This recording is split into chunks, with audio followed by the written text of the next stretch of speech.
Harry went and gave a speech about mental health, and he invoked yet again his mother and said he did not want to be a royal because it killed his mom. Now, I have a real problem with this, Tom, because once again, I feel like he's rewriting history. Royalty did not kill his mother. And in fact, and some people might not like me saying this, but Diana had a big hand in this herself. She, in fact, got rid of royal protection, which is a problem. She thought they were spying on her, thanks to Martin Bashir and the BBC. And then she also called the paparazzi on herself so that they always knew where she was, so that she could stay in the news and kind of give a middle finger to Charles, which Harry seems to be doing as well. And I don't think royalty killed Diana. I think it was celebrity. I think it was Diana's chasing of celebrity. And I do think history is rewriting itself. What are your thoughts on this? My thoughts were that if you listened to that speech and wanted to play Harry bingo, right, and you'd written down all the things that he might have said about his mental health in the past, they were all there. I'm lying in a fetal position on the kitchen floor. My mother, I didn't want to end up like my mother. The same thing that happened to my mother is going to happen to us. It just went on and on and on. And it really reminded me of what Matt Donnelly said in his Variety article the other day, that people at Netflix got very sick of them just basically repackaging the same story over and over and over again. And that's what I felt like. One other thing that I thought was super weird about that whole speaking engagement was then at the end of it, people suddenly said that he hadn't been paid for doing it. And I'm just like, hang on a second.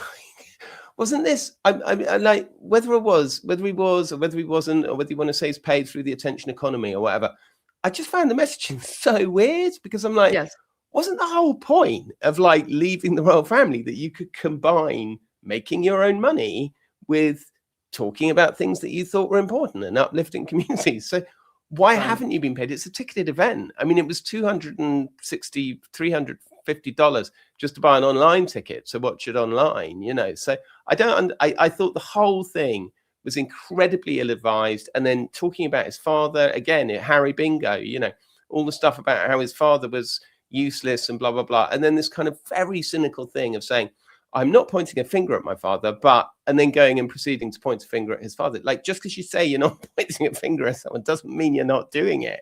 Like, I thought it was extraordinary. Yeah, I think it was absolute BS is what I think. I think that there was payment made in some form or another. And, they're known to not be the most truthful people when it comes to their truth and reality. So I'm just going to leave that one at that. But what do you think? There's a lot of people talking about how this particular tour was a way for Project Thaw to commence and to show King Charles that, yes, they can do this, and that this will bring them closer to King Charles. What do you think? Because I got to say, if I had a kid who every time they opened their mouth, they talked out of both sides, I want to come back. I love you. I want you to meet my kids. Let me emotionally blackmail you for it. And then they go in public and every time take a dig at me, I'd be pretty upset. It's definitely it's definitely a dry run for the return to the UK.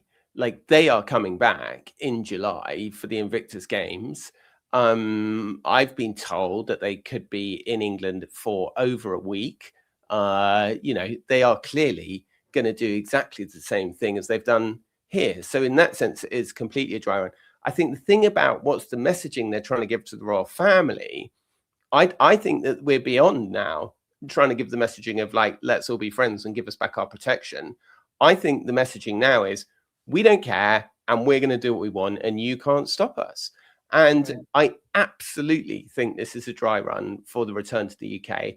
And I think if you thought this was crazy, wait till they get to the UK. And let me tell you something, Paula, I am here for it. I am also here for it. Thank you. And I just want to remind everyone, you know what? You guys watch and I love you for it. Thank you. But half of you aren't even subscribed. So boom, go down there, hit subscribe, hit like, and you will get all the latest news and rants served right up at your door. And if you want it in your email, go to my Substack, Paula Froelich Uncensored. I wrote about this whole mishigas today and took them down. I'm going to put it in the description, but honestly, you guys are going to want to see this. All right. Thank you. Thank you. I really love and appreciate you so much.